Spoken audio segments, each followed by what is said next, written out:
Well, what's up again there, guys? Brian here at 3TR, and I have another awesome requested top list video to share with you guys today. Now, before I begin, for those of you that are just finding my channel for the first time, I would really appreciate if you could press that icon in the corner down below so you can subscribe to direct from my future videos.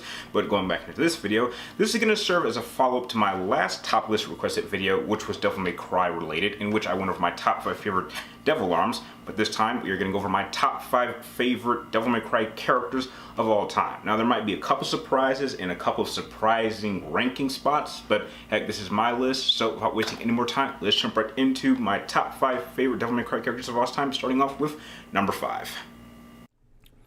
Number 5 is the most obscure character on my list, and most of you either don't remember this character at all or have never heard of him. And that character is Bradley from the Devil May Cry anime series, specifically episode 3 titled Not Love. What I really like about Bradley is that he's one of the very few characters that has ever been able to affect Dante's morals on a personal level. Just to give you guys a quick little breakdown of Bradley's story. He's a low-level demon posing as a human who falls in love with a young woman, and that woman's father happens to hire Dante to kill him. But with Dante being a demon hunter, the results should be obvious. But instead, the complete opposite happens. The question asked throughout the episode is whether or not a demon and a human can fall in love, and this forces Dante to really have to look at his past and wonder, since his father Sparta was such a powerful demon and he happened to fall in love with a human, that seemed to work out just fine for a time. And I really like it when a character can have that kind of an effect on a protagonist, and to this day, Bradley is one of the very, very few demons that Dante has ever encountered that he didn't kill. That's the equivalent of Blade the Daywalker not killing a vampire because he recognizes that the vampire itself is not a bad person, it just wants to live its life. And that's just surreal. Bradley is a perfect example of a character that doesn't get much screen time, but is able to have a lasting impression on a character and bring out a side of them that you really never get to see. And that really has stuck with me all the way to today. And that is why he is well deserving of the number 5 spot on my list.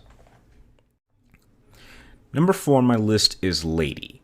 Now, not only is Lady the only human demon hunter on this list, but she has unquestionably had the most growth as a character when it comes to comparing how she was at the beginning in Devil May Cry 3 to how she has become now.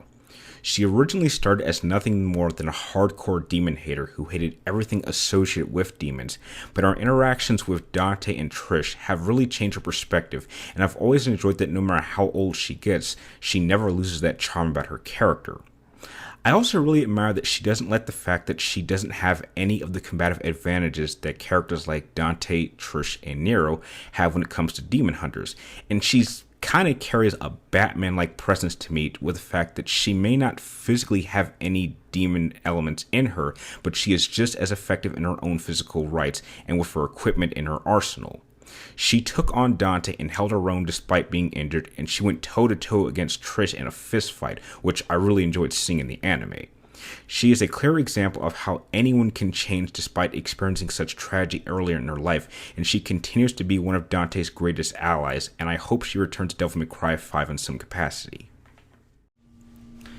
Number 3 on my list is my favorite female character in the Devil May Cry franchise, and surprisingly she only appears in what many fans consider to be the worst Devil May Cry game, even though I would strongly argue against that statement, and that is Lucia from Devil May Cry 2. Now, Lucia was originally created by Arius to be nothing more than an expendable secretary demon who not only rebelled against her creator and was adopted by her adoptive mother Matier, but she would grow into her own and wanted to become even stronger to the point where she would take down her creator and even battled one of the most powerful demons ever to exist. It's one thing to be driven by vengeance like Lady. It's another when your own creator tells you flat out to your face that you were literally created to be nothing more than a useless servant, only for you to turn around and say, screw you, I'm not only going to go on to become my own unique person, I'm going to eventually be the one to take you down and prove that I have a soul of my own. This can easily be compared in some sense to Trish's own backstory, but I think Lucia's version has far more emotional impact. One can even go so far as to say that though Lucia has proven to be Dante's most effective ally, as over the course of Trish and Lady's time in Devil May Cry, they have never taken down enemies nearly as powerful as the one Lucia has fought on her own. Also, on a personal level, I find Lucia extremely attractive. She's French and a redhead, and that is a double plus for me, and I really hope she returns someday to the franchise, because despite the flaws Devil May Cry 2 has in terms of its gameplay and its story, she really is one of the better aspects of the game, and is far more of an interesting character in the game than even Dante is. And speaking of Dante, number 2 on my list is, of course, Dante. And to be honest, there's not really much that I can say about him that isn't obvious to anyone who has played this franchise.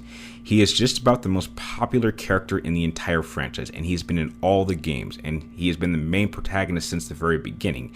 But I think that now Capcom is quietly trying to push him out of the spotlight in exchange for Nero, which I personally don't have much of an issue with.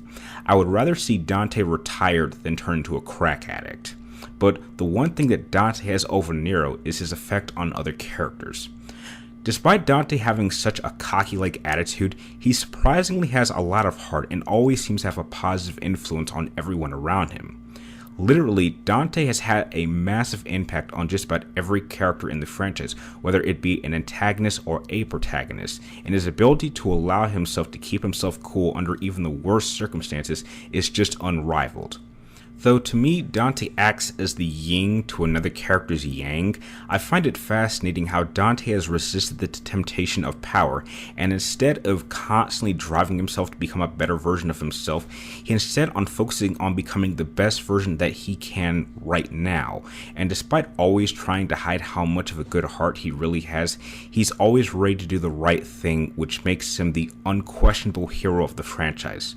But as great as that is, I've always placed straightforward heroes second to characters that have a bit more edge and darkness to their characters, and there's only one character in all of Devil May Cry that fits that description.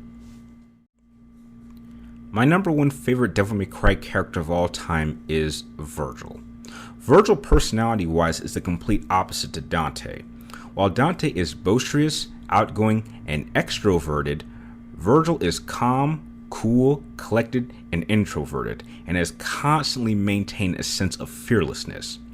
Vergil sits in that very sensitive gray area, similar to characters like Vegeta during Dragon Ball Z, Seto Kaiba, and Shishomaru, in which they're not entirely good characters, but they're not really evil. They are just extremely ambitious characters driven by a sense of self-improvement and wanting to be actively stronger, and that personally is a trait that I greatly admire.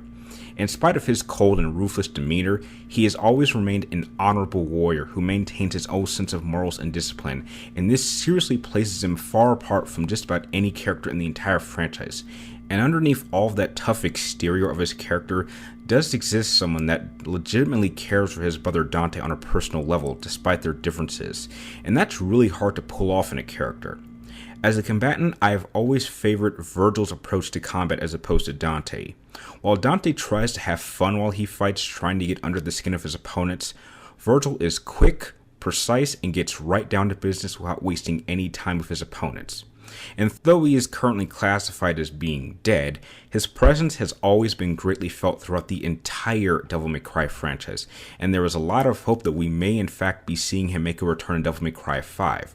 Plus, I've always liked the overall design over Dante's, and I'm more fond of the color blue than red, and it is for these reasons why Vergil will always remain my favorite Devil May Cry character of all time.